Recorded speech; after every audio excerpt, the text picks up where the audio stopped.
107મો શ્લોક. વિષયાણામાનુકૂલ્યે સુખી દુઃખી વિપર્યયે સુખમ દુઃખમ ચ તદ્ધર્મ સદાનંદસ્ય નાત્મનઃ. એટલે શંકરાચાર્યજી આ અનાત્મ વિષયની ચર્ચા કરી રહ્યા છે. આત્મનાત્મ વિવેક મુખ્યત્વે કાં વિવેક ચૂડામણીમાં એ જ વિવેક છે ને. એમાં મેં કહ્યું હતું આત્મનાત્મ વિવેકની અંદર પણ છેવટે વિવેક તો અનાત્મમાં આત્મબુદ્ધિ થવા દ્વારા આત્માને જે મર્યાદિત માનીએ છીએ, અહંકાર માનીએ છીએ, એ અહંકાર અને વાસ્તવિક આત્મા સાક્ષી જે છે એના વચ્ચેનો જ વિવેકની વાત છે. અહંકાર એટલે પોતાને જીવ માનીએ છીએ. હું મારી જાતને જીવ માનું છું અને જગતને મારાથી ભિન્ન માનું, ઈશ્વરને મારાથી ભિન્ન માનું. વાસ્તવમાં એ બધું અવિવેકમાંથી જ જન્મેલું છે. અને માટે આ આત્મનાત્મ વિવેક પણ સમજવાનું છે. એમાંથી પણ પાછી છેવટે અહંકાર સાક્ષી વચ્ચેનો વિવેક. અને આ એની અંદર અનાત્માની અંદર, અનાત્મ વિષયની અંદર ત્રણ વસ્તુ છે મુખ્યત્વે: સ્થૂળ શરીર, સૂક્ષ્મ શરીર અને કારણ શરીર, જેમાં આત્મબુદ્ધિ થયેલી છે. અને આ સ્થૂળ શરીર આપણે એ વિષય પૂરો થઈ ગયો. સૂક્ષ્મ શરીર પણ આમ તો આ 107મા શ્લોક સાથે પૂરો થાય છે. અને આ સૂક્ષ્મ શરીરની ચર્ચા થતાં થતાં શંકરાચાર્યજી અહીં એક વસ્તુ કહે છે કે આ સૂક્ષ્મ શરીર જે છે એ ચૈતન્યનું પ્રતિબિંબ ઝીલે છે, અર્થાત ચિદાભાસની ઉત્પત્તિ થાય છે. અને ચિદાભાસને કારણે સૂક્ષ્મ શરીર ચેતનવંતું બને છે. અને એ સૂક્ષ્મ શરીર જ અહમ કહે છે. એટલે એ જ થયું ને, સૂક્ષ્મ શરીરમાં આત્મબુદ્ધિ થઈ ગઈ ને. સૂક્ષ્મ શરીર પોતાને અહમ કહેવા માંડ્યું. સૂક્ષ્મ શરીર કશું કહી ના શકે અહમ, કારણ કે છેવટે ભલે અહમ એ વૃત્તિ હોય, પરંતુ એ તો ચેતન છે ને. અર્થાત ઇન શોર્ટ વાસ્તવમાં અહમ વૃત્તિમાં ચેતનતા જે છે એ તો આત્મા છે.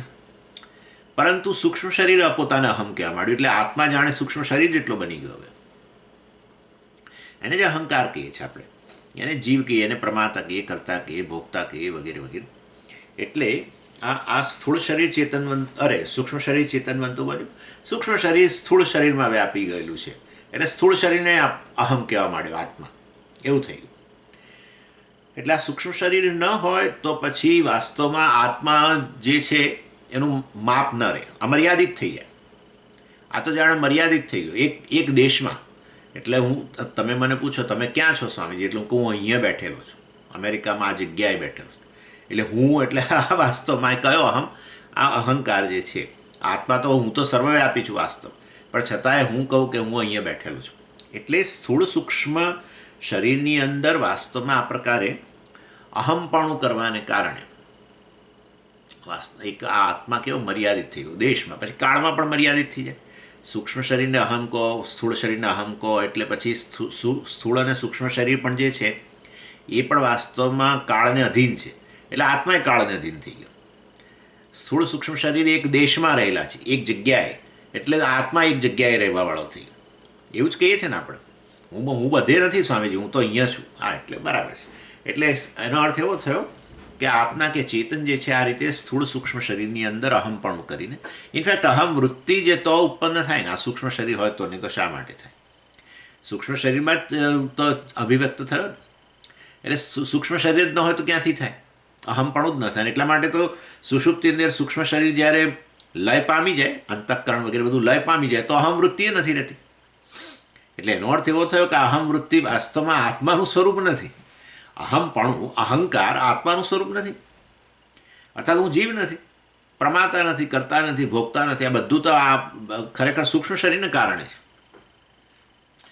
એટલે એનીવે વાસ્તવમાં જ્યારે સૂક્ષ્મ શરીર જે છે એ રીતે જ્યારે લય પામી જાય ત્યારે પછી અહમપણું નથી રહેતું. અને ત્યારે આપણે અને એને કારણે અહંકાર નહીં હોવાને કારણે પેલી એક દેશમાં ને એક કાળમાં છે એવું નથી લાગતું. સુષુપ્તિની અંદર વાસ્તવમાં હું એક દેશમાં રહેલો છું અથવા હું આટલો જ છું એવું નથી રહેતું. એટલે હવે ખ્યાલ આવી ગયો ને. વાસ્તવમાં આત્મા જ્યારે સૂક્ષ્મ શરીરમાં અભિવ્યક્ત થાય ને અહમ વૃત્તિ ઉત્પન્ન થાય, પોતાને સૂક્ષ્મ શરીર જેટલો કહેવા લાગે, ત્યારે વાસ્તવમાં પણ તમે તો એવું કહેતા હતા કે સૂક્ષ્મ શરીર જ અહમ કરવા માંડે. એ જ તો કરે છે. એટલે અંતઃકરણમાં અહમપણું છે. એટલે આપણે અંતઃકરણમાં જે વૃત્તિ ઉત્પન્ન થાય એટલે આપણે કહીએ કે મારામાં વૃત્તિ ઉત્પન્ન થાય. અને ભાઈ સ્થૂળ શરીરમાં આપણે વ્યાપેલું એટલે સ્થૂળ શરીરને પણ અહમ કહીએ. ઇન શોર્ટ, સુષુપ્તિમાં વગેરે અહમ રહેતો નથી, અને એ તો અહમપણું તો સૂક્ષ્મ શરીરને કારણે જ છે. અને એ આ ચૈતન્યને જાણે કે આમ ટ્રેપ આમ બાંધી દે છે. સૂક્ષ્મ શરીરમાં અભિવ્યક્ત થયું ને પછી સૂક્ષ્મ શરીર આ ચૈતન્ય જે સર્વવ્યાપી છે એને જાણે આમ બાંધી દીધું, મર્યાદિત કરી દીધું, અને એને કારણે આપણે આપણી જાતને મર્યાદિત કહીએ છીએ.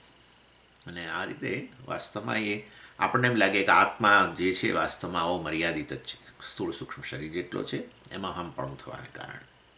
ચાલો એની એટલે અને એ આ અહંકાર જે છે એ પછી આ જગત સાથે વ્યવહાર કરે. વ્યવહાર તો આ બધું સૂક્ષ્મ શરીર દ્વારા જ થાય છે, ઇન્દ્રિયો દ્વારા થાય, જ્ઞાનેન્દ્રિયો દ્વારા જ્ઞાન વ્યવહાર થાય, કર્મેન્દ્રિયોથી કર્મ વ્યવહાર થાય. એ સિવાય અંતઃકરણ વગેરે દ્વારા ચિંતન થાય, નિશ્ચય થાય, સંકલ્પ વિકલ્પ થાય, આ બધું થાય ને, કલ્પનાઓ થાય. એટલે પછી હું કલ્પના કરું છું ને હું કામ કરું છું ને હું જોઉં છું ને હું સાંભળું છું ને આ બધું આમાં શરૂ થઈ ગયું. એટલે કહેવાનો આશય એવો છે, આ અહંકાર વાસ્તવની અંદર આ જે મર્યાદિત બન્યો ને, શેના દ્વારા મર્યાદિત થયો? સૂક્ષ્મ શરીર દ્વારા મર્યાદિત થયો. સ્થૂળ શરીર દ્વારા મર્યાદિત થયેલો જ્યારે આત્મા જે છે, જેને આપણે અહંકાર કહીએ છીએ, એ અહંકાર જ બધો વ્યવહાર કરે છે. ખરેખર આત્મા તો કશો વ્યવહાર કરી શકે એવો છે જ નહીં. હું બ્રહ્મ છું, સર્વવ્યાપી છું, કશો વ્યવહાર કરી શકે એવો નથી. અને એના કારણે સુષુપ્તિની અંદર જ્યારે આ અહમપણું જતું રહે છે, સ્થૂળ સૂક્ષ્મ શરીરની લય થતાની સાથે અહમપણું જતું રહે છે, અહંકાર પણ ઓગળી ગયો જાણે. તો પછી હવે કારણ ત્યારે તો વાસ્તવની અંદર સુષુપ્તિની અંદર કોઈ વ્યવહાર થતો દેખાતો નથી. સુષુપ્તિમાં કોઈ વ્યવહાર કરતો નથી. એટલે ત્યારે સામાન્ય ચૈતન્ય ખરું, આ વિશેષ ચૈતન્ય કહેવાય. અહંકાર વિશેષ ચૈતન્ય, કારણ કે ચેતન તો છે જ. એટલે આ જે છે સુષુપ્તિની અંદર એ ચૈતન્ય તો હાજર જ છે. તો જ સુષુપ્તિ અવસ્થાની વાત કરી શકો તમે, ભલે જાગીને કરો. કારણ કે જાગો એટલે શું? અંતઃકરણ જાગ્રત થાય ત્યારે બધું વાત કરી શકો ને. વૃત્તિ તો ઉત્પન્ન થવી જોઈએ, પછી વાત કરો, બરાબર. પણ અનુભવ તો તમારો છે જ. તમે ના તો પાડી જ ના શકો, મને તો સુષુપ્તિ નામની વસ્તુ જ નથી, મારા જીવનમાં સુષુપ્તિ નામની ઊંઘ નામની વસ્તુ જ નથી. ઊંઘ ના આવતી એ જુદી વસ્તુ છે, જુદું કારણ છે, પરંતુ દરેકને અનુભવ તો છે જ ઊંઘનો. એટલે અનુભવ હોય તો ચેતન હાજર હોવો જોઈએ. ચેતન વગર કોઈ અનુભવ જ ના થાય. એટલે ચૈતન્ય હાજર છે સુષુપ્તિમાં, જાગ્રતમાંય ખરું ને સ્વપ્નમાંય ખરું, બધે જ ચૈતન્ય જ છે ને છેવટે. પણ પેલામાં ચૈતન્ય જે છે આત્મા, એ વાસ્તવમાં આવો સ્થૂળ સૂક્ષ્મ શરીરને કારણે અહંકારવાળો થઈ ગયો, કારણ કે અભિવ્યક્ત થયો. અને એ સ્થૂળ સૂક્ષ્મ શરીરે આત્માને આમ ટ્રેપ કરી લીધા, મર્યાદિત કરી દીધા, અને પછી એના દ્વારા વ્યવહાર થવા લાગ્યો. પછી એને આપણે કહીએ કે હવે આ જીવ વ્યવહાર કરે છે જાગ્રત અવસ્થામાં, દ્રષ્ટા, શ્રોતા, કરતા, ભોગતા, બધી વ્યવહાર. ઇન શોર્ટ, આ રીતે આત્મા વ્યવહારિક બન્યો. વ્યવહારિક વાસ્તવમાં જરાય વ્યવહારિક છે નહીં, પણ વ્યવહારિક થયો. અને પછી આ બધો વ્યવહાર છૂટી ગયો, કારણ કે જેણે આત્માને ટ્રેપ કરેલો એ બંને જ વાસ્તવમાં ઓગળી ગયા. ઇન શોર્ટ, લય પામ્યા. સુષુપ્તિની અંદર સ્થૂળ અને સૂક્ષ્મ શરીર લય પામી ગયું. તો પછી હવે એ આત્માને મર્યાદિત કરનાર રહ્યું જ નહીં કોઈ. મર્યાદિત આત્મા જે છે, જેને અહંકાર કહેવાય, એ બધો વ્યવહાર કરે, એ જ ન રહ્યું ને હવે. અને વ્યવહાર એટલે વ્યવહારે ન રહ્યો. સુષુપ્તિમાં તમે નથી કોઈ, તમારાથી કોઈ કામ થતું, કે નથી તમે જોતા, નથી સાંભળતા, નથી, આ બધો વ્યવહાર કહેવાય, જ્ઞાન વ્યવહાર. કે નથી કશું તમે પકડતા, નથી ચાલતા, બોલતા, કશું નથી થતું. કર્મ વ્યવહાર એ પણ નથી થતો, કોઈ વ્યવહાર નહીં. બસ. તો પણ સ્વામીજી વ્યવહાર કરનારો જ નથી રહ્યો ને. હા, તે બરાબર, વ્યવહાર કરનારો નથી રહ્યો, બરાબર છે. પણ એ વ્યવહાર કરનારો જેને કારણે છે, અહંકારે જેને કારણે છે, એ તો હાજર છે, ચૈતન્ય હાજર છે. એટલે તો તમે સુષુપ્તિ વિશે વાત કરી શકો છો. એટલે વાસ્તવની અંદર સામાન્ય ચૈતન્ય, બસ. અને એ જે છે, તમે જે સુષુપ્તિમાં, એમાં તમારું માપ નથી. જાગ્રત કાળે તમારું માપ છે. તમે બોલો છો, હું 5 ફૂટ 8 ઇંચનો છું, અહીંયા બેઠેલો છું, અત્યારે અહીં છું, વગેરે વગેરે. તમને તમારા વિશેની સભાનતા છે, દેશ કાળ બધી રીતે. તમે ખુરશીમાં બેઠેલા છો, વગેરે વગેરે. ઊંઘમાં તમે છો તો ખરા, પણ તમારું માપ શું છે દેશની દ્રષ્ટિએ?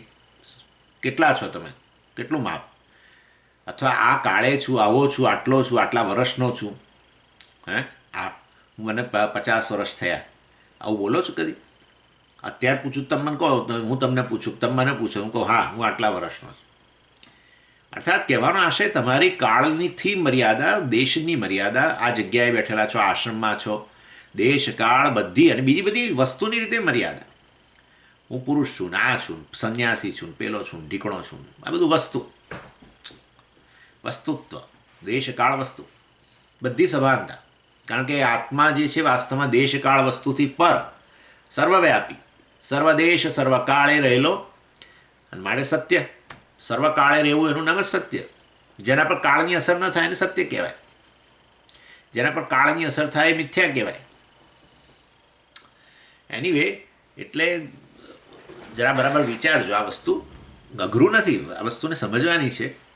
વિવેક ચૂડામણીમાં જરા જુદી રીતે આ બધી વસ્તુની રજૂઆત થઈ છે. સ્થૂળ સૂક્ષ્મ શરીર ભણી ગયા છીએ અમે, તો બધું ભણી ગયા છે, પણ આવું નથી ભણ્યા. ઇન શોર્ટ, વાસ્તવની અંદર અને આજે બીજું કશું કહેવાના છે જે હજુ આપણે મતલબ આવ્યું નથી એ રીતે તત્વબોધ વગેરેની અંદર. એની કહેવાનો આશય એવો છે કે ખરેખર મર્યાદા વગરનો હું આ બે ઉપાધિઓને કારણે, ત્રીજી ઉપાધિ છે અત્યારે આપણે એની ચર્ચા નહીં કરીએ કારણ કે આવી રહી છે પાછળ. અત્યારે સૂક્ષ્મ શરીરની ચર્ચા ચાલે છે ને, પછી કારણ શરીર આવશે ત્યાર પછી હું કહીશું બીજું. એટલે આ બે ઉપાધિઓને કારણે વાસ્તવમાં ખરેખર આત્મા આવો બની ગયો ને, એટલે આવો દેખાય છે બિચારો. જેવી રીતે પેલો સ્ફટિક જે છે એ સ્ફટિક જ છે, પરંતુ એની બાજુમાં તમે લાલ રંગનો કોઈ કપડું મૂકો ને પેલો સ્ફટિક લાલ દેખાય. સ્ફટિક લાલ બન્યો નહીં, પેલા લાલ રંગનું જે વસ્ત્ર છે એ વસ્ત્રને આપણે ઉપાધિ કહીએ. એ ઉપાધિને કારણે પેલો સ્ફટિક જે વાસ્તવમાં નિરંગ જ છે, અત્યારે લાલ દેખાય છે ત્યારે એ નિરંગ જ છે, પણ લાલ દેખાય છે એ નિરંગ લાલ દેખાય છે. આવું છે, લાલ બન્યો નથી. કારણ કે જેવું તમે લાલ વસ્ત્ર દૂર કરો, પીળું વસ્ત્ર મૂકો, પીળો દેખાય. તો હવે લાલ બની ગયો તો હવે પીળો કેવી રીતે બને? એ પોતે તો નિરંગ જ છે, પણ આવો દેખાયા કરે. અને જેને કારણે આ બધું દેખાય ને એને ઉપાધિ કહેવાય. ઉપસમીપે સ્વીયાન ગુણાન આધત્તે ઇતિ ઉપાધિ. પોતાના ગુણોનો જાણે કે આવી નિરંગ વસ્તુ પર, શુદ્ધ વસ્તુ પર અધ્યારોપ કરે, પોતાના ગુણો એના પર લાદે. આ લાલ વસ્ત્ર, પોતાનો લાલ રંગ આ સ્ફટિક પર લાદે, એટલે સ્ફટિક જે છે એને આવો દેખાડે એમ. એવી રીતે આત્મા જે શુદ્ધ છે સ્ફટિક જેવો, એને આવો બધો ગુણોવાળો દેખાડે, મર્યાદિત, દેશમાં મર્યાદિત દેખાડે. એક જગ્યાએ એક ખુરશીમાં બેઠેલો અને અમુક વર્ષોવાળો આવો દેખાડે. સ્થૂળ શરીરનું જેટલું આયુષ્ય હોય એટલું મારું આયુષ્ય બની જાય. વિચારો, સ્થૂળ શરીર 58 વર્ષ, તો કે મને 58 વર્ષ. અને જે ખરેખર નથી, દ્રષ્ટા નથી, શ્રોતા નથી, કોઈ એ સાંભળનારોય નથી, જોનારોય નથી, ને ગાનારોય નથી, ને ખાનારોય નથી, ને ચાલનારોય નથી, ને પકડનારો નથી, એને આવો બધો બનાવી દે. કરતા ભોગતા બનાવી દીધો. જે અકર્તા અભોગતા છે, કરતા ભોગતાનો વ્યવહાર, કર્મ વ્યવહાર, જ્ઞાન વ્યવહાર, પ્રમાતા જ્ઞાન વ્યવહાર, પ્રમાતા બનાવી દીધો. હવે હું જાણનારો છું, હું જોનારો છું, હું ભાઈ તું તો કશું જોતો નથી ને સાંભળતો નથી, કશું નથી. પરંતુ આવો થઈ જાય, વ્યવહાર કરનારો જાણે થઈ ગયો, વ્યવહારિક આત્મા થઈ ગયો એકદમ. શેના કારણે? ઉપાધિને કારણે. તો સ્વામીજી આવું બધું કોણે? તો જરાય કરતો નથી, સાંભળતો નથી, જોતો નથી, તો કોણે? પેલી ઉપાધિઓએ પોતાના ધર્મો લાદી દીધા. કરે કામ સ્થૂળ શરીર અને સૂક્ષ્મ શરીર. અને આપણે કહીએ, જોયું ને આપણે, મને લાગે છે હમણાં જ જોયું આપણા શુક્રવારના ક્લાસમાં, કરે બધું સૂક્ષ્મ શરીર કામ અને સ્થૂળ શરીર. સૂક્ષ્મ શરીર એટલે કર્મેન્દ્રિયો કરે, અંતઃકરણ સાથે કર્મ, જ્ઞાનેન્દ્રિયો અંતઃકરણ સહિત જ્ઞાન પ્રાપ્ત કરવાનું કામ કરે. પણ પેલો આત્મા હાજર થયો ને એની અંદર, આત્મા ચૈતન્ય રૂપે હાજર થયો આ બે શરીરો, બસ પતી ગયો.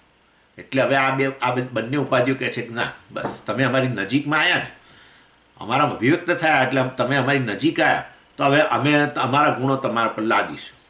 એટલે આ શુદ્ધ બિચારો આત્મા જે દેશ કાળ કોઈ ગુણો વગરનો, દેશની મર્યાદા વગરનો, કાળની મર્યાદા વગરનો. એને આવો દેશ કાળ મર્યાદાવાળો દેખાડવા માંડ્યા, જેવી રીતે પેલો સ્ફટિક લાલ દેખાવા માંડ્યો.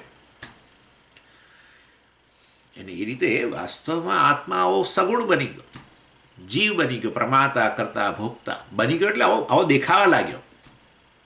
બની ગયો હતો તો હવે આપણે આ બધું નકામું જ્ઞાન હું તમને કરોડ વાર કહું કે તમે અકર્તા છો અને ભોગતા છો અને પ્રમાતા નથી, જીવ નથી, અહંકાર નથી, કોઈ ફેર જ ના પડે. કેમ? કારણ કે બની જ ગયા છો. હવે શું કરવાનું? હવે ના થાય. સ્ફટિક લાલ બની જ ગયો હોય તો પછી નિરંગ ન થઈ શકે. હવે એવી રીતે હું જીવ બની ગયો હોઉં, પ્રમાતા હોઉં, કરતા હોઉં, ભોગતા હોઉં, તો એમાંથી મુક્ત ન જ થઈ શકું. પણ નથી જ થતા ને સ્વામીજી, બોલશો જ નહીં. કેમ? તમે થઈ જ જાઓ છો રોજે રોજ. હા, માટે બન્યા જ નથી. સમજ્યા? એ પેલી ઉપાધિઓ હાજર હતી ને એટલે તમને આવા દેખાડતા હતા. પેલું વસ્ત્ર હટાવી દીધું એની સાથે પેલો દેખાવા લાગ્યો પાછો નિરંગ સ્ફટિક. આવી સ્થિતિ છે આપણી. આપણે પાછા નિરંગ થઈ જઈએ એકદમ. શું? એકદમ કોઈ દેશની મર્યાદા નહીં. સુષુપ્તિમાં તમારું ડાયમેન્શન કેટલું એવું જરા વિચાર કરજો. સુષુપ્તિમાં હું કેટલો છું અમે એવો વિચાર કરજો. કશું કોઈ લોકેશન નહીં, અનલોકલાઇઝડ. આ લોકો અંગ્રેજીમાં અનલોકલાઇઝડ. કોઈ પ્રકાર હું આ જગ્યાએ છું એવી સભાનતા જ નથી સુષુપ્તિમાં. હું આ જગ્યાએ જાગો ત્યાર હો. સુષુપ્તિમાં કોઈ સભાનતા નથી. પલંગ પર સૂતા હોય ને નીચે આવી ગયા હોય, આવું એ બને. એટલે આ તો એક્ઝામ્પલ. ઘણી વાર તો નીચે આવી જાય અથવા પલંગ પર જ હોય, પણ પલંગ પર ઓશિકું સુવા ગયો ત્યારે ઓશિકા પર માથું હતું, અને જ્યારે ઉઠ્યો ત્યારે ખબર પડી કે ગોળ ફરી ગયેલો. બાળકો બહુ આવું કરતા હોય છે, ઘણા બાળકો આવું કરે. એટલે છે ને બિચારા ગોળ ફરી જાય.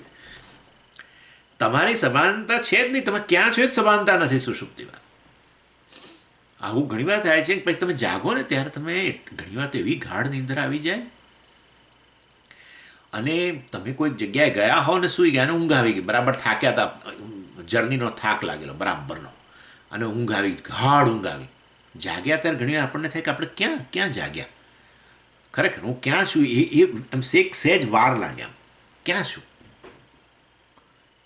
મને તો ઘણીવાર આવું થાય છે, કારણ કે મારી ઊંઘ આવી છે. એટલે ઇન શોર્ટ આ સમજો આ બધી વસ્તુ. તમે ખરેખર આવા છો જ, અને એ ભગવાન તમને અનુભવ કરાવે છે કે ભાઈ તમારું સાચું સ્વરૂપ તમે જે જાગ્રત અને સપનામાં માનો છો એવા નથી. તમે એક દેશમાં એક કાળમાં રહેલા, એક દેશ કાળ એટલે શું? મર્યાદા. મારા 58 વર્ષ કહું એટલે મારા સમયની મર્યાદા થઈ ને. એક દેશમાં રહેલો છું, અહીંયા છું અને બહાર નથી, કે અત્યારે ઇન્ડિયામાં નથી, ફલાણું. દેશની મર્યાદા કહેવાય. એટલે આવો હું મર્યાદાવાળો, મર્યાદિત, એનું નામ જીવ, અહંકાર. આત્મા આવો દેખાય ઉપાધિઓને કારણે. જીવ પણ વાસ્તવિકતા નથી. ઉપાધિઓ હટી જાય તો પાછો હું પાછો જેવો છું એવો દેખાઈ ગયો. એટલે જ લોકોને સુષુપ્તિ ગમે છે. ઊંઘ એટલે ગમે છે કારણ કે હું જેવો છું એવો ત્યાં થઈ જાઉં છું. બસ આટલે જ ગમે છે. એટલે ભલું હોય ને, ભલા લોકો પ્રિય હોય. આ જોવાના છે આપણે. બૃહદારણ્યક ઉપનિષદનું મૈત્રેયી બ્રાહ્મણ જોવાના છે. નવારે પત્યુઃ કામાય પતિપ્રિયો ભવતી, આત્મનસ્તુ કામાય પતિપ્રિયો ભવતી, નવારે જાયાય કામાય જાયા પ્રિયો ભવતી. વાસ્તવમાં આત્મા જ અત્યંત પ્રિય વસ્તુ છે, અને એ વસ્તુ સ્પષ્ટ થઈ જાય છે. આત્મા આનંદ સ્વરૂપ છે, સુષુપ્તિમાં સ્પષ્ટ થઈ જાય છે. ઉપાધિઓના અભાવમાં તમે નથી, કરતા નથી, ભોગતા નથી, પ્રમાતા નથી, બીજા કોઈ ગુણોવાળા નથી, કોઈ સંબંધી. તમે સંબંધીઓની આજુબાજુ સૂતા હો, તમે તમારા રૂમમાં બીજા બધા સંબંધીઓ, તમારા નજીકના મિત્રો સૂતા હોય, આ તે બધા સૂતા હોય, કુટુંબ સૂતું હોય આખું. તમે કોઈ સંબંધી નથી, તમને જરાય સભાનતા જ નથી. હું ફલાણાનો પિતા છું, ના છું, તે છું. વિચારો, વિચારવાનું છે. જાગ્રત સ્વપ્ન અને સુષુપ્તિમાં આટલો જ ભેદ છે. એકમાં તમે બિલકુલ વિશેષતાઓથી રહિત તમારા સ્વરૂપની અંદર. એટલા માટે છાંદોગ્યની અંદર કહ્યું, સતા સૌમ્ય તદા સંપન્નો ભવતી સ્વમ અપિતો ભવતી. સતા સૌમ્ય, સદરૂપેણ, કેવળ હું સત સ્વરૂપ છું. કારણ કે છાંદોગ્યમાં સતથી ચર્ચા શરૂ થઈ ને. સદૈવ સૌમ્યદમગ્ર આસીત, ત્યાં બ્રહ્મને સત કહ્યું. આખો દાડો ચૈતન્ય. એટલે શું ઉપનિષદને થયું કે ચલો હવે એક જરા જુદું. આખો દાડો ચિત ચિત ચિત ચિત શું? સત સત સત. ચાલો સત અસ્તિત્વ સ્વરૂપ મેં હમણાં સમજાવ્યું છે એક ક્લાસની અંદર. જે અસ્તિત્વ છે કેવળ અસ્તિત્વ જેના પર દેશકાળની મર્યાદાથી એ જ આ ચૈતન્ય છે વગેરે. ચાલો એનીવે ઇન શોર્ટ કહેવાનો આશય એવો છે કે આ અહંકાર જ બધો વ્યવહાર કરે. આકાશમાં તમે કોઈ વ્યવહાર ન કરી શકો. આકાશને હું મર્યાદિત કરું ઉપાધિ દ્વારા તો વ્યવહાર થાય, તો એ આકાશ વ્યવહારિક બને, ઉપયોગી બને. અને એટલા માટે ઘડામાં પાણી ભરી શકો, મહાકાશમાં પાણી ન ભરી શકો. પ્લેનમાં ટ્રાવેલ કરી શકો, મહાકાશમાં ટ્રાવેલ ન કરી શકો. મારે અમેરિકાથી ઇન્ડિયા આવવું હોય તો મારે શા માટે આ લાખ રૂપિયાની ટિકિટ લેવી? છેવટે તો સ્વામીજી અવકાશ જોઈએ ને જવા માટે. આ અવકાશ જોઈએ. તો પછી આ મહાકાશ છે જ ને, જાઓ ને, અત્યારે તો અહીંયા જ છે, તમારી સામે જ તો છે. તમે એનાથી વીંટળાયેલા છો. મહાકાશ ઉડવા માંડો, ના થાય. ઉપાધિથી મર્યાદિત થયેલું અવકાશ જે છે એ વાસ્તવમાં વ્યવહારિક બને. મહાકાશ વ્યવહારિક નથી. મહાકાશમાં પાણી ન ભરાય ને મહાકાશની અંદર પ્લેને ન મહાકાશની અંદર બેસીને યાત્રાએ ન થાય, કશું ન થાય. મહાકાશની અંદર વાસ્તવમાં તમે રહી ન શકો. તમે એ જ મહાકાશને જ ઘરની 4 દિવાલો દ્વારા એને મર્યાદિત કરો, એ તમારા માટે વ્યવહારિક ઉપયોગી બને. આવું છે. અને માટે એ જ રીતે આત્મા જે છે કશો વ્યવહાર ન કરી શકે, મહાકાશ જેવો સર્વવ્યાપી. પરંતુ એ જ્યારે આવી રીતે મર્યાદિત થાય સુસ્થૂળ સૂક્ષ્મ શરીર દ્વારા, ત્યાર પછી વ્યવહારિક બની જાય. જીવ વ્યવહારિક છે. એને આપણે મિથ્યા વસ્તુને વ્યવહારિક કહીએ છીએ. આ જો અત્યારે મિથ્યા શબ્દ નહીં વાપરું, વ્યવહારિક કહીશ. વ્યવહારિક જે બધો વ્યવહાર કરે, કર્મ વ્યવહાર કરે, કર્તાના રૂપમાં કર્મ વ્યવહાર કરે, જ્ઞાતાના પરમાત્માના રૂપમાં બધો જ્ઞાન વ્યવહાર કરે, બધું. અને તમે એની સાથે વ્યવહાર કરી શકો. જીવ સાથે વ્યવહાર કરી શકે. આત્મા વ્યવહાર માટે ઉપલબ્ધ જ નથી. ક્યાં કહ્યું છે આત્મા વ્યવહાર માટે ઉપલબ્ધ નથી? માંડુક્યમાં કહ્યું ને, હે ને? વાસ્તવમાં કહ્યું શાંતમ શિવમ અદ્વૈતમ ચતુર્થમ મન્યંતે વગેરે વગેરે. ત્યાં કહ્યું અવ્યવહાર્યમ. વાસ્તવમાં આત્મા છે કોઈ વ્યવહાર માટે ઉપલબ્ધ નથી. આત્મા સાથે વાતો ન કરી શકાય કે આત્મા કશું વાત ન કરી શકે. આત્માને તમે જોઈ ન શકો અથવા આત્મા જોઈ ન શકે. આત્માને તમે સાંભળી ન શકો અથવા આત્મા કશું સાંભળી ન શકે. બંને એનું નામ વ્યવહાર, એનું નામ વ્યવહાર. આત્મા ન શ્રોતા બની શકે કે આત્માનું તમે શ્રવણ ન કરી શકો, વગેરે વગેરે. આ બધો વ્યવહાર કહેવાય. અને આ રીતે જ્યારે આ વસ્તુની ચર્ચા થઈ ત્યારે શંકરાચાર્યજી એક સ્ટેટમેન્ટ કર્યું. અને એ સ્ટેટમેન્ટ એવું હતું કે આ અહંકાર જ સુખ દુઃખનો અનુભવ કરે છે. વાસ્તવમાં જે આત્મા જે છે ખરેખર એ તો આ બધા સુખ દુઃખથી મુક્ત છે. અને પછી પાછું ધીમે રહીને કહ્યું કે આત્મા આનંદ સ્વરૂપ છે. આત્મા સુખી નથી અને આત્મા આનંદ સ્વરૂપ છે. એટલે આવું કહ્યું એટલે પાછું આપણે બધી માથાકૂટ શરૂ થઈ. આત્મા આનંદ સ્વરૂપ છે, હા, તો ઓકે, તો આત્મા સુખી છે? ના, સુખી નથી. સુખી અહંકાર છે, દુઃખી અહંકાર છે. પણ આત્મામાં સુખે નથી ને દુઃખે નથી. તો આત્મા કેવો છે? સદાનંદ છે. એટલે પાછું ગરબડ થઈ ને, સુખ અને આનંદ ને આ બધું એક વસ્તુ નથી. ના, એક વસ્તુ નથી. ચાલો, એટલે આ પછી એમાંથી ચર્ચા શરૂ થઈ અને એ બધી મેં વાત તમને થોડી કરેલી જ. ઇન શોર્ટ આમાં મેં મુખ્યત્વે જે જોયું હતું આત્મા સદાનંદ છે વગેરે. પેલું સુખ દુઃખ તો વૃત્તિ છે. સુખ દુઃખ અનુભવ છે. અનુભવ છે તો વૃત્તિ છે. અને વૃત્તિ હોય તો એ અંતઃકરણની વસ્તુ છે. અંતઃકરણ હોય તો એ સૂક્ષ્મ શરીર છે. આના માટે એ સૂક્ષ્મ શરીરમાં અભિવ્યક્ત થયેલું ચૈતન્ય છે. પેલું મર્યાદિત થયેલું ચૈતન્ય છે. એટલે અહંકાર છે. અને માટે અહંકારના સ્તરે સુખ દુઃખ છે. સમજજો બરાબર, હું મેં કહ્યું એ. એટલે વાસ્તવમાં સુખાકાર વૃત્તિ ઉત્પન્ન થાય છે. ક્યાં ઉત્પન્ન થાય? મનમાં. મન એટલે શું? સૂક્ષ્મ શરીર. ઓકે, સરસ. પણ આ સૂક્ષ્મ શરીર શું કરે છે? આત્મા પર પોતાના ગુણધર્મો લાદે છે. એટલે આત્માને પાસે કેવડાવે છે હું સુખી છું. ખરેખર નથી. જેમ પેલા સ્ફટિક પાસે કેવડાવે કે બોલ હું લાલ છું, બોલ હું લાલ છું, બોલ, એવું એના જેવું છે. એટલે સુખ. પણ તમને કેવી રીતે ખબર પડી કે આ તો સુખ એમ અંતઃકરણની વૃત્તિ છે? જતી રહે છે ને, જાય છે કે નથી જતી? હા, જાય છે ને. બીજી ક્ષણે બોલો છો ને, અરે રે રે બહુ દુઃખ થયું. એનો અર્થ કે એ વૃત્તિ જ છે. વૃત્તિ ક્ષણિક હોય. હા, સ્વરૂપ હોય તો શા માટે જતું રહે? ઉષ્ણતા જાય કોઈ દિવસ અગ્નિમાંથી? ના જાય. તો આ તો જાય છે. અને દુઃખ ઉત્પન્ન થાય તોય જાય છે. તો આ તો પછી અંતઃકરણની જ વસ્તુ છે, વૃત્તિની વસ્તુ છે. તો વૃત્તિની વસ્તુ હોય તો સૂક્ષ્મ શરીરની વસ્તુ છે.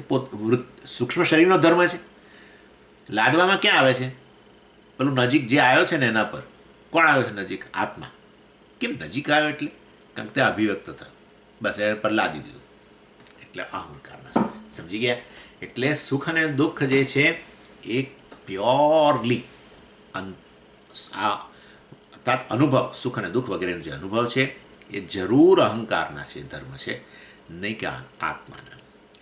આત્મા કેવો છે? સદાનંદ, પૂર્ણ. હું પૂર્ણ છું, બસ. એનું નામ આનંદ. પૂર્ણતા અને આનંદ કોઈ ભેદ નથી, મારામાં કોઈ ઉણપ નથી. આવું તમે કહો મતલબ કે તમે આનંદ સ્વરૂપ છો, બસ આટલું. જ્યાં જ્યાં મર્યાદા ઉણપ હોય ને ત્યાં પછી પેલું દુઃખે ઉત્પન્ન થાય. મર્યાદા હોય ને ત્યાં દુઃખ ઉત્પન્ન થાય. પૂર્ણ છું, કશું ખૂટતું નથી, સર્વવ્યાપી છું, વગેરે વગેરે. એટલે જ્યાં ત્યાં આ બધું આ વિષય સુખ કે વિષય દુઃખ વગેરે કશું રહેલું નથી. અને એ બધું અહંકારના સ્તરે છે.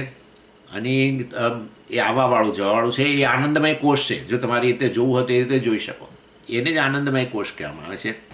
સૂક્ષ્મ શરીરનો ધર્મ છે વગેરે, ભોગતાનો ધર્મ છે વગેરે વગેરે. અને એને આ આત્માનંદ સાથે અને એની કમ્પેરિઝન ન કરવી જોઈએ. એટલે આવું ના કહી શકાય કે સ્વામીજી હું આનંદ સ્વરૂપ છું, સમજી ગયો છું, પણ મને એનો અનુભવ ક્યારે થશે? તો ભૂલી જજો હવે. કારણ કે હજી એનો અનુભવ થશે તો પેલા અહંકારના સ્તરે એ તો સુખ દુઃખ વૃત્તિના રૂપમાં અનુભવ થશે. અને એ તો વાસ્તવમાં મનની અવસ્થા છે કેવળ. એમ એવી વૃત્તિ છે, અને એ તો જતી રહેશે, જાય છે જ. એટલે તમે ગમે તે અવસ્થામાં, આ લોકો કહે ને, આ લોકો પછી બધી અવસ્થાઓ હોય, આ બધા યોગીઓની અવસ્થાઓ હોય. આ અવસ્થાએ પહોંચ્યો, વધુ આનંદ થયો. એનાથી ઊંચી અવસ્થા, વધુ આનંદ થયો. એમ 4th સ્ટેટ, 5th સ્ટેટ. અરે ગમે તે સ્ટેટમાં જાઓ ને, યુનાઇટેડ સ્ટેટ્સ જાઓ ને, ગમે ત્યાં જાઓ, છેવટે આનંદ જતો જ રહે. આવો સુખ મતલબ. જાઓ તારે આનંદ, પણ પછી અહીંયા આવીને જુઓ બધું, એટલે આપણો આનંદ જોતામાં વિસરી જાય. ઇન શોર્ટ આ બધું વૈષયિક સુખ છે.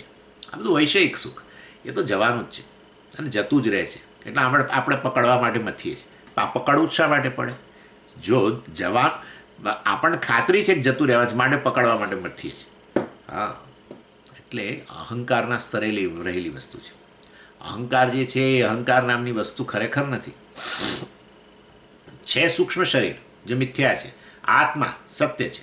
આ જાણે કે બંને એકબીજા સાથે મળી ગયા, કદી મળી શકે જ નહીં બિચારા.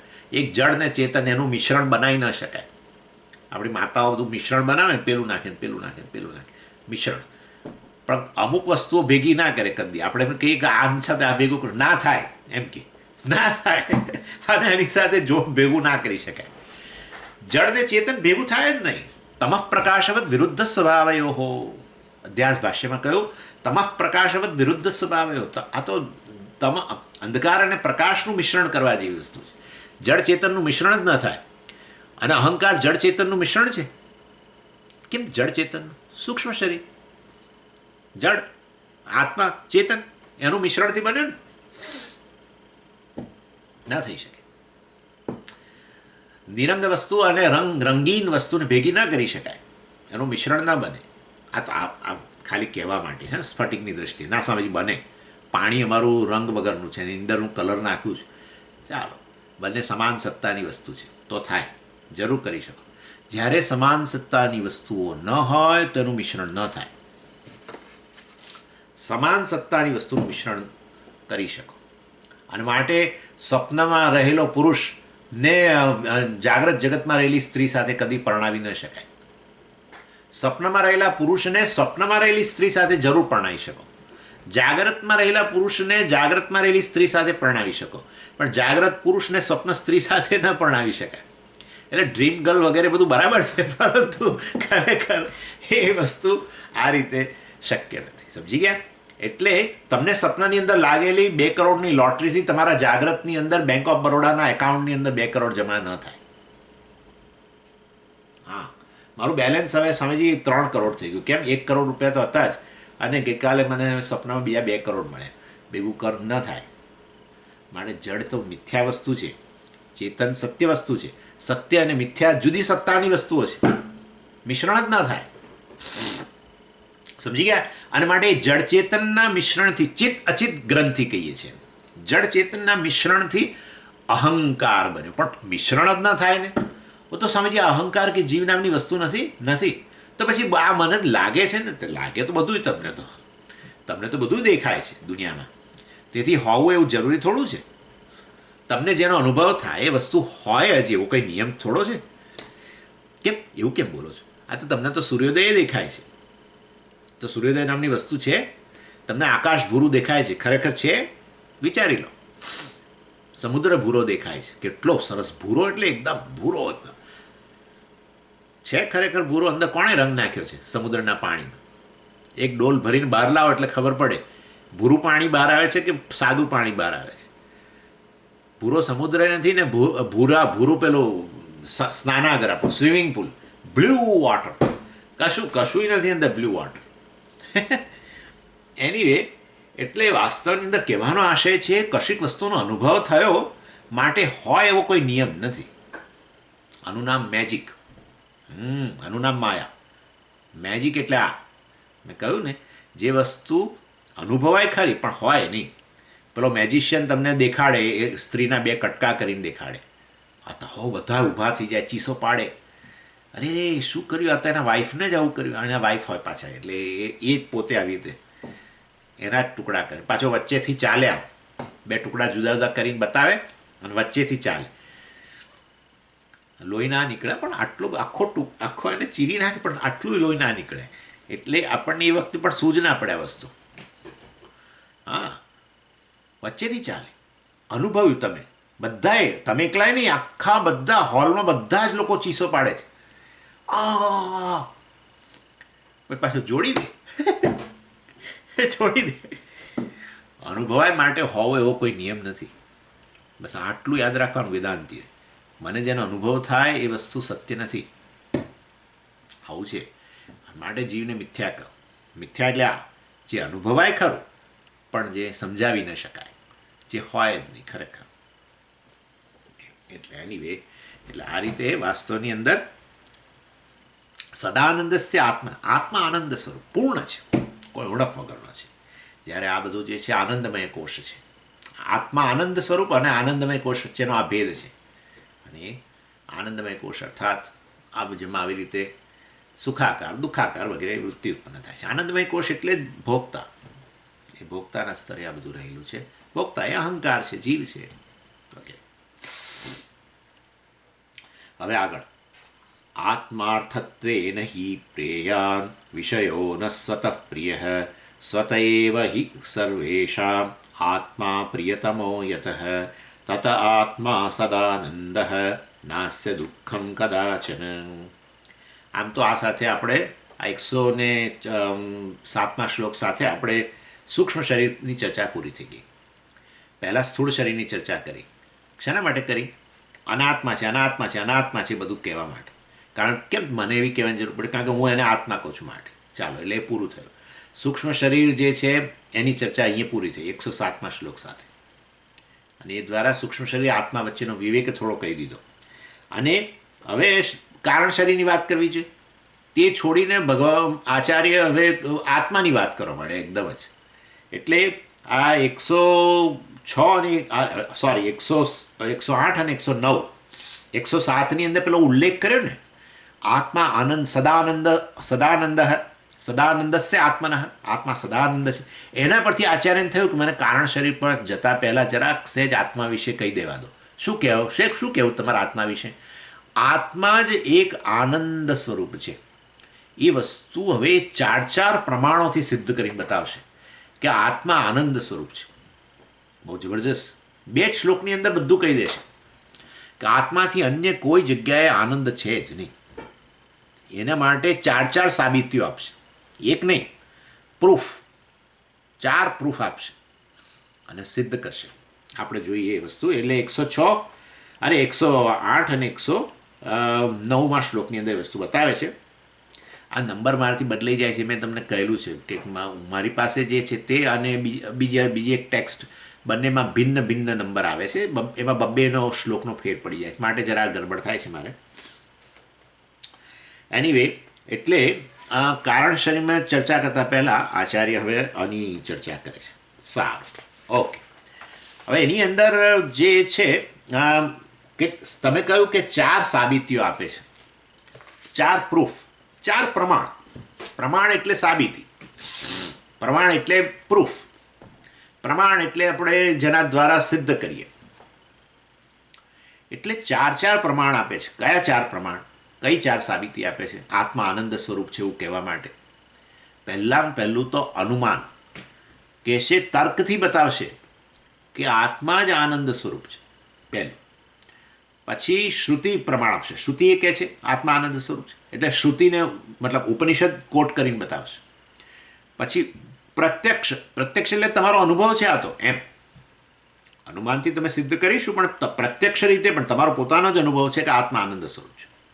અને આદિથી તમારે આચાર્યના શબ્દો, જે આચાર્ય ભણાવે છે એ પણ કહે છે આત્મા આનંદ સ્વરૂપ છે, એમ. એટલે 4 સાબિતીઓ આપીને એ વસ્તુ સિદ્ધ કરશે. ચાલો, પહેલું જે છે એમાં આપણે પેલું તર્ક, અનુમાનથી સિદ્ધ કરીએ આજે કે આત્મા આનંદ સ્વરૂપ છે. અને શું, કઈ રીતે એ જે તમે તર્ક આપશો, જે તમે લોજિક, એમાં 2 તબક્કા રહેલા છે. પહેલો જે તર્ક છે, પહેલી દલીલ જે છે આ છે કે જે વસ્તુ મને ગમતી હોય એ આનંદ આપતી હોવી જોઈએ. જે વસ્તુ મને ગમે એ આનંદ આપતી હોવી જોઈએ. યત્ર યત્ર પ્રિય વિષયત્વમ તત્ર તત્ર આનંદત્વમ. એટલે જે વસ્તુ મને ગમે છે એ વસ્તુ આનંદ આપે છે. અને એની અંદર તમે જુઓ છો, કોઈ પણ વસ્તુ તમે જોઈ લો, તમને ગમતી વસ્તુઓનું વિશ્લેષણ કરવા માંડો તો તમને ખબર પડશે કે હા, એ વસ્તુ મને આનંદ આપે છે. અને એની સામે સંગીત હોય તો સંગીત તમે બહુ પ્રિય છે, સ્વામીજી મને ફલાણું સંગીત બહુ જ ગમે છે, કારણ કે આનંદ આપે છે. અને એની વિરુદ્ધ તમે જોઈ શકો, કશી વસ્તુ તમને ગમતી નથી કોઈક, તો તમે, કારણ કે એ તમને દુઃખ આપે છે. આ સાદો નિયમ અને વ્યાપ્તિ કહેવામાં આવે. અનુમાન આવે ને, આપણે જ્યારે દલીલોની વાત આવે, અનુમાન પ્રમાણ આવે, ત્યારે વ્યાપ્તિ આવીને ઊભી રહે, અને વ્યાપ્તિ કહેવાય. વ્યાપ્તિ એટલે સામાન્ય નિયમ. જે વસ્તુ પ્રિય હોય એ આનંદ આપતી હોય એવો નિયમ. જ્યાં જ્યાં ધુમાડો હોય ત્યાં ત્યાં અગ્નિ હોય. હવે સમજી ગયા? હા, સમજી. આ બરાબર બોલ્યા. કારણ કે એનાથી પરિચિત છે ને આપણે. એટલે જે વસ્તુ, જ્યાં જ્યાં ધુમાડો હોય ત્યાં ત્યાં અગ્નિ હોય. જ્યાં જ્યાં વાસ્તવમાં પ્રિયત્વ હોય ત્યાં ત્યાં આનંદ જરૂર એ વસ્તુ આપતી હોવી જોઈએ, એમ. ચાલો, એટલે આ પહેલી વ્યાપ્તિ, અનુમાન વાત આવે એટલે વ્યાપ્તિની વાત આવે. આ એક. પછી એટલે આ એક વાત થઈ. અને એની અંદર તમે ઘણી બધી, હવે સારું, ચાલો, પણ કેટલી વસ્તુઓ મને આનંદ આપે છે, અરે કેટલી વસ્તુઓ મને પ્રિય છે, મતલબ કે આનંદ આપે છે, કેટલી વસ્તુઓ મને પ્રિય છે? તો 3 વસ્તુઓ મને બહુ પ્રિય છે. 3 વસ્તુઓ. કઈ 3 વસ્તુઓ? પહેલું, વાસ્તવમાં પહેલું તો હું મારી જાતને જ બહુ પ્રિય છું. મને સૌથી વધારે મારી જાત પ્રિય છે. એટલે સેલ્ફ લવ, હું મારી જાતને જ પ્રેમ બહુ કરું છું. ચાલો, એટલે પહેલું આ. બીજી વસ્તુ છે, મારા ધ્યેય મને બહુ પ્રિય છે મારા જીવનની અંદર, જેને સાધ્ય કહેવાય, એ મને બહુ પ્રિય છે. દાખલા તરીકે તમે કોઈ દુકાનમાં જાઓ અને તમારે એક પર્ટિક્યુલર ડ્રેસ, માતાઓ સાડી લે કે આપણને બીજો કોઈ ડ્રેસ ગમતો હોય, એટલે શા માટે આપણે એ ડ્રેસને ખરીદીએ છીએ? કારણ કે મને ગમે છે. એટલે ડ્રેસ જે છે મારું અત્યારે સાધ્ય, ગોલ, એના માટે થઈને હું નીકળું, બજારમાં જાઉં અને ડ્રેસ ખરીદું. અને એ ગમવા પાછળનું કારણ, એ ડ્રેસ ગમે છે, ગમવા પાછળનું કારણ ગમે તે હોય, પહેરવાનું જ હોય, આમ તો વસ્ત્ર છે. એટલે હવે કોઈ જગ્યાએ કોઈ રેસ્ટોરન્ટમાં જઉં છું, કેમ? કારણ કે મને ત્યાં ફલાણી વસ્તુ મળે છે ને, ફલાણી વસ્તુ એ બહુ પ્રિય છે. એટલે આ બધા સાધ્ય કહેવાય. તમે રેસ્ટોરન્ટમાં જાઓ ત્યારે તમારું એક સાધ્ય છે, ફલાણી રેસ્ટોરન્ટમાં જવું છે અને ત્યાં આ વસ્તુ ખાવી છે વગેરે, એ તમારું સાધ્ય બની ગયું. ફલાણી દુકાનમાં જવું છે, આ સાડી લેવી છે, એ સાધ્ય બની ગયું. અને એ સાધ્ય તમને પ્રિય છે તો જ તમે એની માટે આટલો બધો પ્રયત્ન કરો, બરાબર છે? એટલે આપણા જીવનની અંદર બીજી વસ્તુ, પહેલો તો હું પ્રિય છું મને. બીજી વસ્તુ, આ અમુક ધ્યેય મારા, અમુક સાધ્ય મને બહુ પ્રિય છે, જે પણ હોય તે. અને એ બધા આપણું ઘર હોય, પત્ની હોય, બાળકો બધા પ્રિય છે, એ પણ આપણા સાધ્ય હોય વગેરે. ચાલો, પણ એ બધા આ રીતે વાસ્તવમાં આ બીજું વસ્તુ મને જે પ્રિય છે એ છે સાધ્ય. ત્રીજી વસ્તુ જે છે એ સાધ્યની પ્રાપ્તિ જે સાધનથી થાય એ સાધન એ મને પ્રિય છે. ચાલો, ડ્રેસ મને ગમે છે, સાડી મને ગમે છે, બરાબર, સરસ, સાડી સાધ્ય છે, પરંતુ એ તો એમને એમ તો મળવાની નથી. આપણે દુકાનમાં ઊભા રહી જઈએ, જઈને એને પેલી વ્યક્તિ હોય પણ 10,000 રૂપિયાનું પેલું પટોળું હોય પાટણનું, અને બસ કે હા લઈ જાઓ, લઈ જાઓ, બસ તમે આવ્યા છો, બસ લઈ જાઓ, કેમ આ પૈસા લઈ જાઓ. આવું બનવાનું જ નથી બનવાનું. એટલે સાધ્ય સાડી એ તો મને પ્રિય છે. એ પ્રાપ્ત કરવા માટે ધન જોઈએ, તો ધન પણ પ્રિય થઈ ગયું. હા, સાધને પ્રિય બને. જે સાધન દ્વારા તમને તમારો પ્રિય વિષય પ્રાપ્ત થાય, સાધ્ય પ્રાપ્ત થાય, તમારું ધ્યેય પ્રાપ્ત થાય, એ સાધને પણ ગમતું થઈ જાય, અને માટે ધન પણ પ્રિય છે. આમ 3 વસ્તુ પ્રિય છે જગતની અંદર. જે પ્રિય હોય આનંદ આપે, પહેલી વાત આપણે એ કરી. પછી કઈ કઈ વસ્તુ પ્રિય છે એની વાત કરી. તો એમાં આ 3 વસ્તુ નીકળી. એક તો હું મને પ્રિય છું, અને બીજું મને સાધ્ય કેટલાક ધ્યેય મને પ્રિય છે, અને ત્રીજું એ સાધ્યની પ્રાપ્તિ જે સાધનથી થાય એ સાધન પણ મને પ્રિય છે. અને આ રીતે વાસ્તવની અંદર 3 વસ્તુ મને પ્રિય છે. અને વેદાંત કહે છે આ 3 વસ્તુ તને પ્રિય છે, તો એ 3 આનંદ આપતી હોવી જોઈએ, બરાબર છે. જે પ્રિય છે એ તને આનંદ આપતી હોય, તને તારી જાત પ્રિય છે તો તારું સ્વરૂપ આનંદ હોવું જોઈએ, અથવા તું આત્મા તને આનંદ આપતો હોવો જોઈએ. ચાલો, એક આ સમજીશું, આ તો વસ્તુ સમજવાની છે. અને બીજું, એ સાધ્ય તને પ્રિય છે તો એ સાધ્ય તને આનંદ આપતું હશે, પહેરીને સાડી હોય તો, અથવા રેસ્ટોરન્ટમાં પેલી વાનગી પ્રિય છે તો એ વાનગી ખાઈને પણ આનંદ આવે ને. એટલે જે પ્રિય હોય એ આનંદ આપતું હોય ને, માટે તારા માટે 3 વસ્તુ પ્રિય છે જગતમાં, તો એ 3 આનંદ આપતી હોવી જોઈએ તને. અને માટે ઘર તને આ વાસ્તવમાં, દાખલે કે હું પ્રિય છું કારણ કે હું આનંદ આપતો હોવો જોઈએ. પછી આપણે કહ્યું કે ઘર દાખલા તરીકે હોય તો ઘર આનંદ આપે છે કારણ કે ઘર પ્રિય છે કારણ કે વાસ્તવમાં એ આનંદ આપતું હોવું જોઈએ. અને બીજી કોઈ વસ્તુ હોય તો પત્ની, બાળકો, જે પણ કોઈ વિષય હોય તો. એનીવે, આ બધા, આ પહેલું દલીલ આપણે જે કરી રહ્યા છીએ, શેના માટે દલીલ કરી રહ્યા છીએ, શેની વાત ચાલે છે? આત્મા આનંદ સ્વરૂપ છે એવું સિદ્ધ કરવા માટે સાબિતીઓ આપીએ છીએ. એ સાબિતીઓની અંદર પહેલી સાબિતી આવી અનુમાન પ્રમાણ. અને અનુમાન પ્રમાણમાં 2 તબક્કા. એમાં પહેલો તબક્કો આ કે 3 વસ્તુ પ્રિય છે અને 3 આનંદ આપતું હોવું જોઈએ. આ પહેલો. ઓકે, હવે એ અનુમાન પ્રમાણમાં આ પહેલી વાત કર્યા પછી હવે બીજી વાત કરીએ છીએ, બીજી દલીલ કરીએ છીએ. એમ કહો ને, બીજી દલીલ કરીએ છીએ. શું?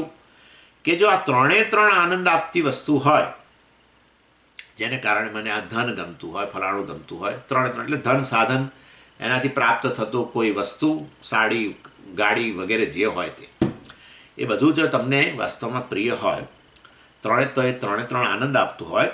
હવે પ્રશ્ન એની અંદર આટલો જ છે કે આ 3 વસ્તુ આનંદ આપતી હોય છતાં એમાં સૌથી વધુ આનંદ કોણ આપે છે, અથવા સૌથી વધુ પ્રિય કોણ છે?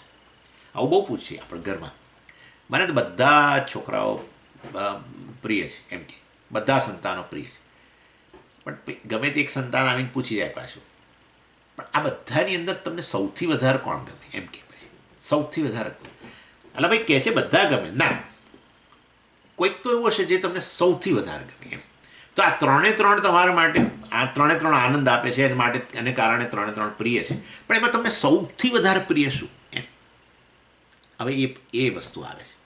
એટલે પછી હવે આ તેના માટે આ વિચાર કરવો પડશે કે સૌથી વધારે આનંદ શું આપતું હશે, અથવા એને કારણે સૌથી વધારે પ્રિય બને. તો સૌથી વધારે પ્રિય વસ્તુ શું છે મને? આપણે ઘણીવાર આવું કહેતા હોય છે, મને તો મારા કરતાં છે ને મારો દીકરો બહુ જ ગમે, મને તો મારા કરતાં મારું ઘર મને વાલું.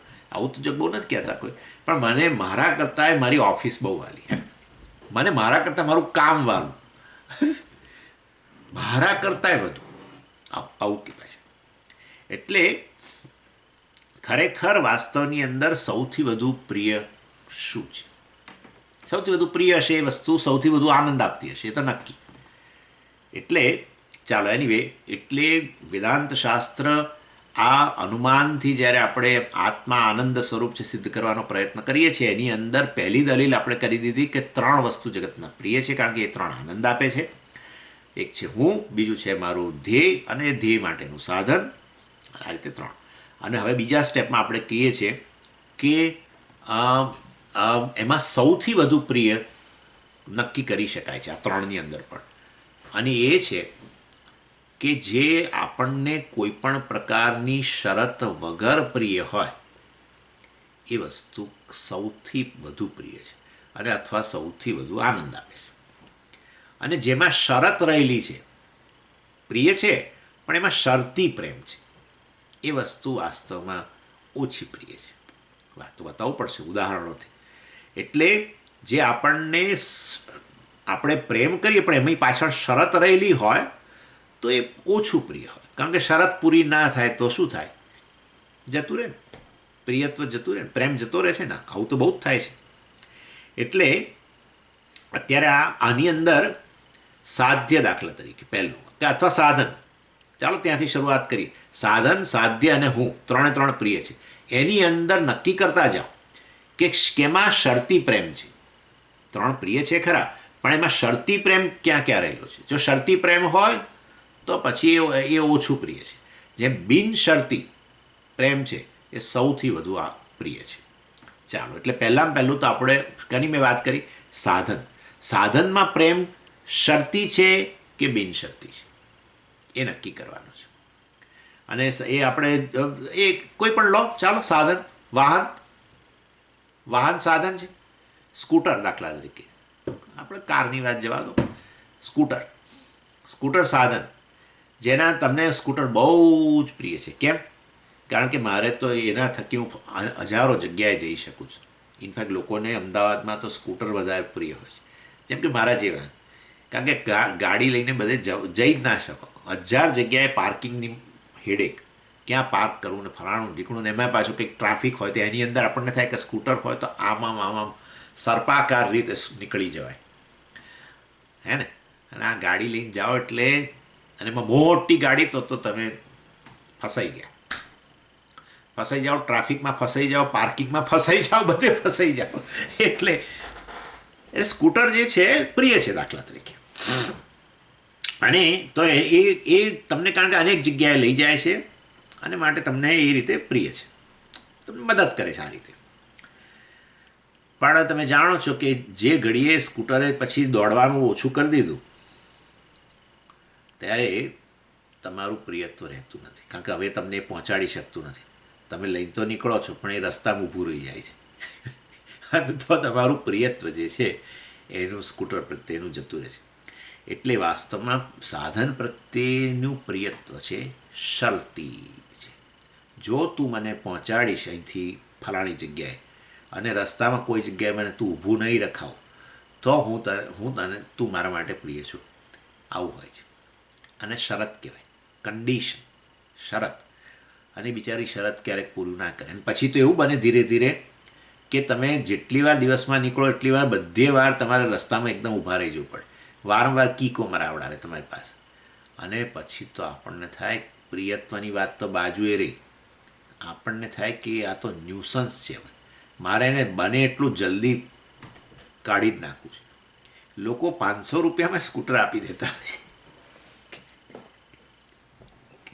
સમજ, આ બધી ખોટી વાત કરું છું, હકીકત તમને કહું છું. ભંગારના ભાવે.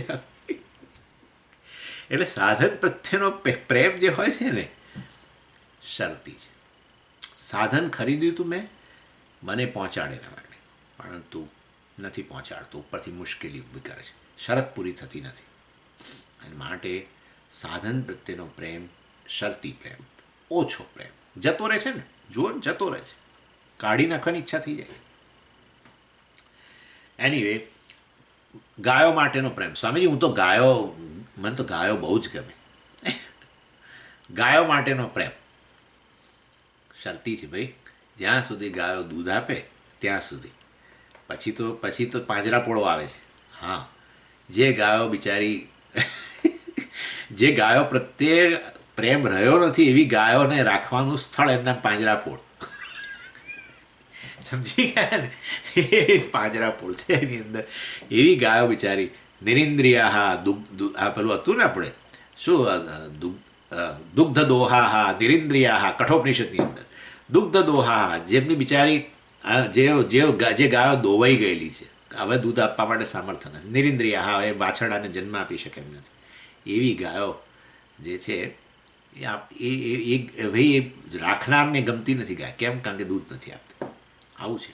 અને ગાયોની જગ્યાએ મા બાપ, રિયલી ગાયોની જેવી સ્થિતિ છે એવી મા બાપની સ્થિતિ છે. મા બાપ જ્યાં સુધી ઉપયોગી હોય ત્યાં સુધી સારા.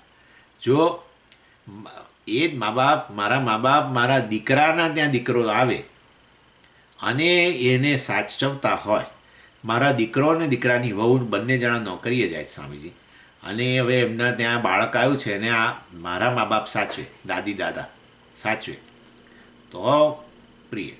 એ બિચારા ન સાચવી શકે કે ભાઈ હવે અમારાથી આ ભાઈ તમારા દીકરાઓને અમારાથી નથી જાળવી શકાતા, બેબી સિટિંગ અમે નહીં કરી શકીએ, અમારી જ તબિયત ઠીક નથી રહેતી ને, તો આ જ મા બાપ ગમે નહીં. હવે આવું છે, આ જ મા બાપ ન ગમે. એટલે બોલાવે, ઇન્ડિયાથી બોલાવે ને ખાસ બોલાવે, આવો આવો આવો આવો આવો, હું કરાવી દઉં છું, ટિકિટ કરાવી દઉં છું, હવે તમારા માટે તમે પાસપોર્ટ્સ કઢાવી રાખો, પછી હું બધું કરું છું વ્યવસ્થા, આમ ને તેમ ને ફલાણું ઢીકણું બધું, આવો આવો આવો. એમને મા બાપ કેમ બોલાવે છે? એટલે પરંતુ છેવટે આ જ હોય. અને એ ના પાડે તો જુઓ તમે, કદાચ એવું બને કે સાથે રહેતા હોય મા બાપ, ગાયોને પાંજરાપોળ મોકલીએ બિનઉપયોગી બને તો, મા બાપને ગરડાગરમાં મોકલીએ. આટલો જ ફેર છે, આટલો જ ફેર છે બસ. એનીવે, ઇન શોર્ટ, મા બાપ પ્રત્યેનો પણ પ્રેમ શરતી પ્રેમ છે. ગાયોનો પ્રત્યેનો પ્રેમ મેં જાણી જોઈને ગાયોનું ઉદાહરણ આપ્યું હતું, છેવટે આ મા બાપ પર લઈ આવ્યા એટલા માટે.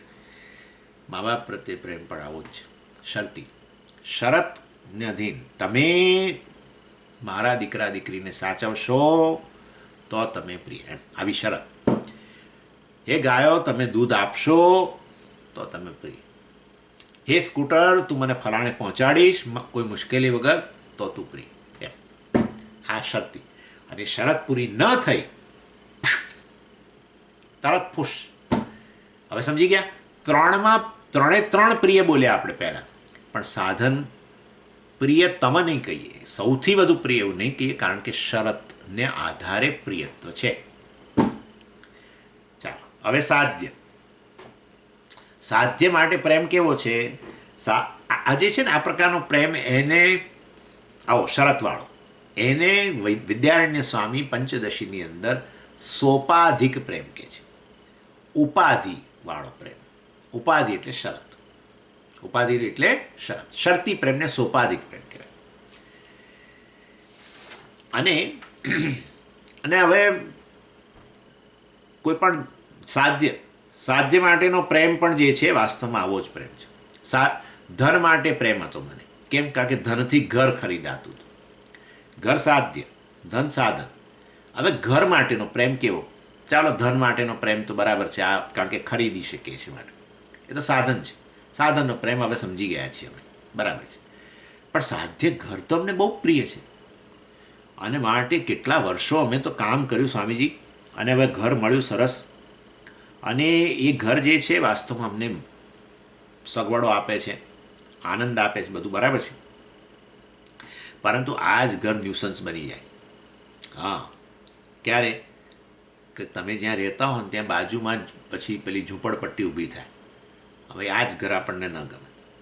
અને ક્યારેક નહીં તો આ ઘર તો લીધું પણ રોડ પરનું લીધું ને હવે એમ ખબર પડી કે વાસ્તવમાં એટલો બધો ટ્રાફિક રહે છે, એટલે બહુ જ અવર જવર, એને કારણે ઘરમાં ધૂળ ઉડીને આવે છે, અવાજ થાય છે, અવાજ એટલે બહુ થાય છે વગેરે, ન ગમે. આ ઘર છે તો સરસ આવે છે, પણ અમારે અહીંયા છે ને પાણીની બહુ મુશ્કેલી છે, હવે ન ગમે. ઘર છે તો સારું સ્વામીજી, પણ આ વરસાદની અંદર આમાંથી અહીંથી આ બાજુથી લીક થાય છે ને અહીંથી આમ થાય છે ને પેલું થાય છે, હવે ન ગમે. ઘરની બાજુમાં જ પડોશી આવ્યા, માથા ભારે આવ્યા, હવે આ ઘર ન ગમે. That's all. એટલે ઘર સાધ્ય, ધન સાધન. ચાલો, સાધનનો પ્રેમ તો બિન શરતી છે, નહીં બરાબર છે, ઘર જે સાધ્ય છે એ તો મારા માટે છે છેવટે. સાધન સાધ્ય માટે, સાધ્ય મારા માટે. પરંતુ આ સાધ્ય હવે મને અનુકૂળ નથી, આ ઘર હવે મને અનુકૂળ નથી. એટલે સાધ્ય પ્રત્યેનો પ્રેમ પણ કેવો છે? આવો જ શરતી. અને એ દૃષ્ટિએ વાસ્તવની અંદર મતલબ પ્રેમ સાધ્ય માટે. બીજી વાત કરીએ. દાખલા તરીકે કોઈ વ્યક્તિ એક હવે તો આ બધું બહુ અહીંયા અમેરિકામાં તો જો કે બહુ નવાઈ જ નથી, આપણા દેશમાં હવે નવાઈ નથી. એટલે આ છોકરો લગ્ન કરે, એ છોકરી એના માટે સાધ્ય, અને એ હવે પ્રેમ પ્રેમ પ્રેમ લગ્ન. પણ એ દીકરી કોઈ બીજી કાસ્ટની હોય, કે વિધર્મીય હોય, કદાચ મુસ્લિમ હોય, કે અન્ય હોય, ક્રિશ્ચન હોય, ફલાણો હોય, શીખ હોય, પારસી હોય. આ ભાઈને માટે તો એ જ સાધ્ય છે, એની સાથે જ લગ્ન કરવા છે. મા બાપ બહુ જ કકળાટ કરે, મા બાપ સાથે ઝઘડો કરે. મા બાપ કહે કે તારે એની સાથે લગ્ન કરવા તો અહીંયા નહીં આવે, આ ઘરમાં નહીં રહેવાય. કંઈ વાંધો નહીં, નોકરી તો કરે જ છે એટલે શોધી લઈશ, ભાડે રહીશ, ફલાણે જઈ અને જતો રહે છોડી, મા બાપને છોડીને જતો રહે એ સાધ્ય માટે, એ છોકરી માટે થઈ. કેટલો બધો સ્વામીજી, આ તો હીર રાજાનો પ્રેમ જેવું લાગે. અને પછી થોડો વખત થાય અને ત્યાં તો મા બાપને ખબર પડે કે એ લોકો છૂટાછેડા માટે બંને જણાએ કોર્ટ પાસે ગયા. કહેવાનો આશય આવું છે, સાધ્ય માટેનો પ્રેમ વાસ્તવમાં શરતી છે. એ પાત્ર જ્યાં સુધી મને અનુકૂળ છે, મારા સુખની આડે નથી આવતું, ત્યાં સુધી પ્રેમ. એ મારા સુખની આડે આવે છે, ગયું. સાધન સાધ્ય બંનેનો પ્રેમ શરતી પ્રેમ છે. અને માટે જે શરતી પ્રેમ છે એ ખરેખર પ્રેમ જ નથી. શરતને પ્રેમ કરીએ છીએ, એ પાત્રને પ્રેમ નથી કરતા. આવું છે. શરતને પ્રેમ કરીએ છીએ, એ વસ્તુ સાધ્ય કે સાધનને પ્રેમ નથી કરતા. શરત જ પ્રિય છે આપણને. આવું છે. અને માટે ખરેખર 3 વસ્તુ પ્રિય છે એની અંદર, સાધન સાધ્ય અને હું. એની અંદર સાધન અને સાધ્ય પ્રત્યેનો પ્રેમ ઓછો પ્રેમ છે, અથવા છે જ નહીં. એમાં રહેલી પેલી જે શરત છે એને પ્રેમ કરું છું. આ થયું. અને હું ચાલો કંઈ નહીં, હવે આવતા શનિવાર જોઈશું કેવો શું પ્રિય. હુંમાં કઈ શરત, હું મારી જાતને પ્રેમ કરું છું કઈ શરતને આ કારણે વિચાર કરવો પડશે. ઓમ પૂર્ણમદ પૂર્ણમિદમ પૂર્ણાત પૂર્ણમુદચ્યતે પૂર્ણસ્ય પૂર્ણમાદાય પૂર્ણમેવાવશિષ્યતે. ઓમ શાંતિ શાંતિ શાંતિ. હરિ ઓમ શ્રી ગુરુભ્યો નમઃ. હરિ ઓમ.